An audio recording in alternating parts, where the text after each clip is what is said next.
Hi, I'm Stan Boltz, Regional Soil Health Specialist for the USDA Natural Resources Conservation Service, and I cover the Dakotas and Minnesota.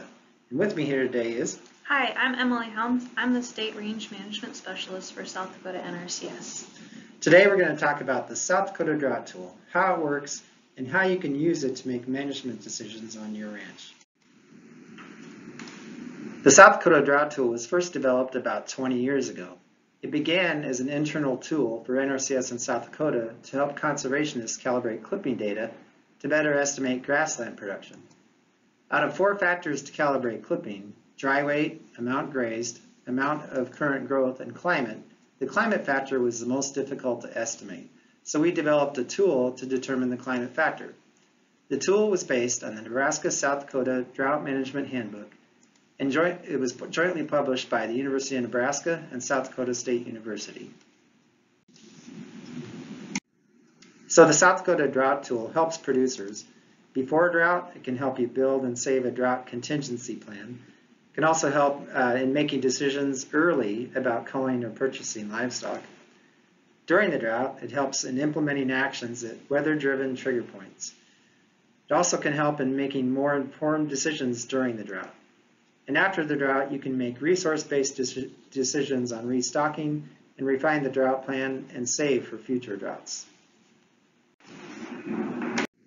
The South Dakota Drought Tool is simple to use and involves basically a 3-step process. So the first step is selecting the climate station you want to use. You do this first by selecting the county you are interested in. After you select the county, you then choose the station that is nearest to your location from the choice list of stations in that county. In this example, I'm selecting a Kokora station.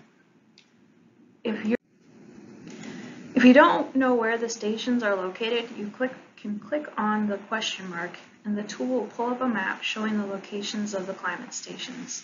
Once you have your station selected, then click on the Next button.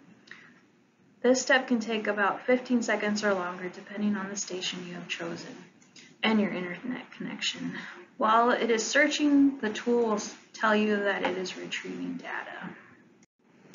Now you have the data for this climate station.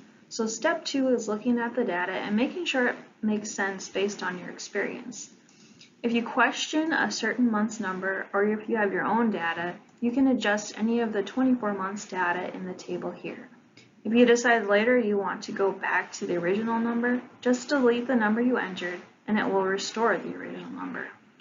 When you are satisfied with the numbers looking good, click on the Next button. You're now ready for step 3, which is reviewing the results. The Drought Tool provides various outputs. This number represents the current conditions and can be thought of as the potential for growth based on the relative soil moisture conditions. This number predicts the potential peak production, which occurs around July 1st and is based on average precipitation in the months between when you run the report and July 1st. This graphic shows the current drought status and relates to the trigger points in your drought plan.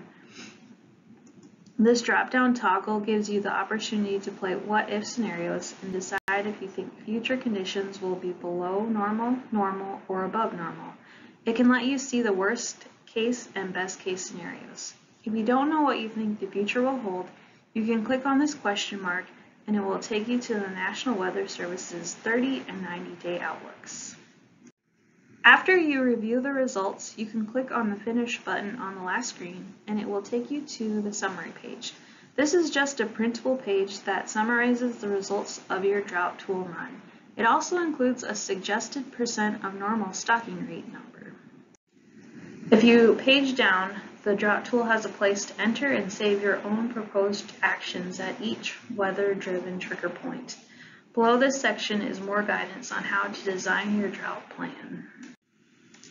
So that concludes our talk on the South Dakota Drought Tool. For more information, go to the USDA NRCS South Dakota homepage, and there's a link called Range and Drought Information. You can get the Drought Tool, the Drought User's Guide, and the current grassland drought condition maps. And for more information, you can contact us at our emails as stated below. Thank you. Thanks.